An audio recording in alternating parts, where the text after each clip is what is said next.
Hey, welcome to Quail and Caboodle. Just driving through some traffic and want to share some random thoughts on the difference between quails and chickens. Little disclaimer, I've never raised chickens, but my grandfather was a chicken farmer and I do creep on the chicken groups because there's lots of great information there. Anyway, quail have a much shorter lifespan. In our experience, we get the best of the boys before they are 9 months old. After that, they just don't do the job anymore if you want fertilized eggs. And the girls, they are good for maybe about a year and a half. But see, we have our birds active year round. We give them supplemental lighting because we want eggs, both eating and hatching eggs year round, even in winter. If you give them a break, then you might be able to have them live longer, but they definitely don't live as long as chickens. Now on the other side, they are very quick to grow. They only incubate for 17 days before they hatch, and after that they start laying eggs at maybe about 6 weeks old, and they're fully grown by 8 weeks. 10 if you want them fat and juicy. Anyway, so they're very quick. They're like the mouse of the poultry world. You can breed them quick. Police reported ahead.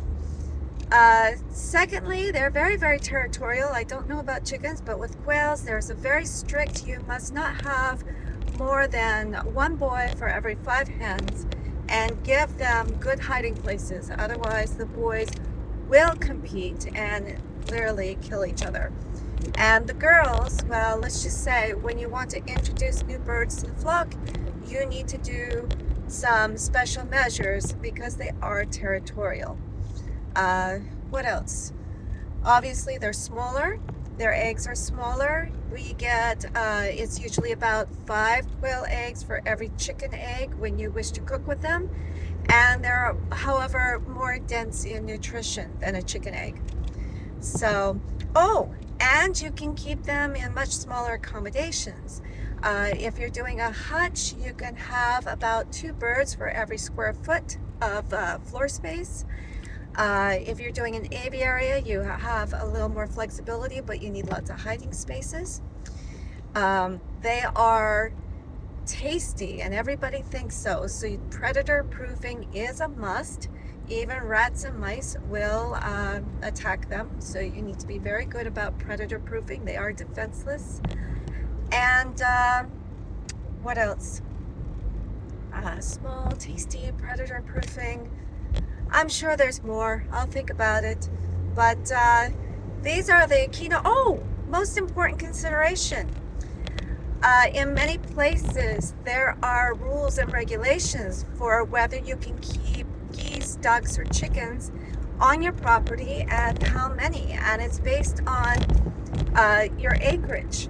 However, quail are generally not regulated, so you can keep as many quail as you want so long as you are not making a nuisance of it. They're very quiet. The boys do not crow if they're satisfied, but you know, they do produce a lot of poop, so you need to be cleaning so there is no stink. But other than that, you can keep quail just about anywhere. And if you're concerned, you can keep them in the house or in your garage. They don't take up a space. But the dust and the poop, obviously, is something you need to be prepared for. I'll have more, but this is my first video here on Quail and Caboodle. Cheers!